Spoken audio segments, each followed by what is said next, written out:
Hi, I'm Liz Hansen. I'm the Assistant Director for Student Engagement. Hello, my name is Brittany Sanchez-Reed. I'm the Student Program Specialist in the Office of Student Engagement. And so in the summer of 2016, following the Pulse nightclub shooting, a few SAES staff got together for a roundtable discussion to process the shooting and also all of the images of violence and hate that had been happening that summer that seemed to be just rampant. And what came of that conversation was an expressed need for staff to have more opportunities on campus to express and share their experiences of oppression, both on and off campus, and to be able to process how they were being impacted by the political climate. In addition, we wanted opportunities for deliberate connections through empathy.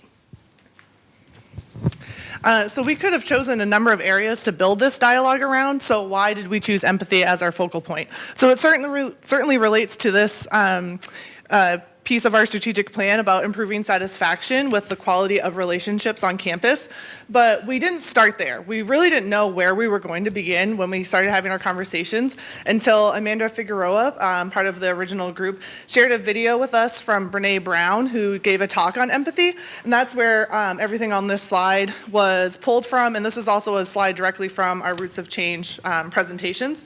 And as you read through, you'll see why this afforded us the best starting place for dialogue and conversation. Empathy really provides those building blocks that we were looking for quality relationships on campus that are characterized by the 4 pieces of the identifier for the strategic plan, which are respect, civility, courtesy, and a conflict-positive orientation.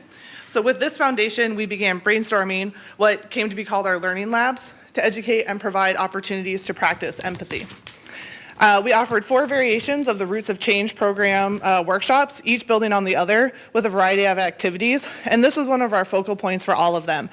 We had these empathy cards that we developed and a banner which we will display afterwards. It's really big. We didn't have a spot for it. Had a lot of conversations about what is appropriate and accessible in a short period of time that would allow folks to engage in the practice of empathy. So with these cards, the purple cards are the My Experience cards. Folks were invited to share something that they had experienced where they didn't feel like they were supported or understood in it, and then others could respond with an action of empathy card. And so for me personally, I had posted a purple card, something that I had experienced, and it was really comforting for me to see other people saying, I've had a similar experience too. I didn't know who the other people in the room were that had that, but it was comforting knowing that other people had shared my experience. These were really important for us to develop because we wanted it to be something that could happen within the 40-minute time period that we had for our program. It also allowed us to share across lines, meeting students, staff, community, and students, all of which participated in these.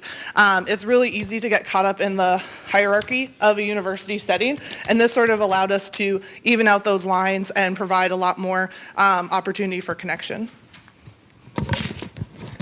Thank you, that handoff. So one of the challenges we ran up against is empathy as a skill requires a lot of time and practice. It is a lifetime commitment to hone those experiences and those responses. And as Liz mentioned, we only had 40 minutes to introduce what we were trying to do, practice it, and perfect it. And so in an effort to acknowledge that and to maintain the original intent of the series, we crafted this pledge.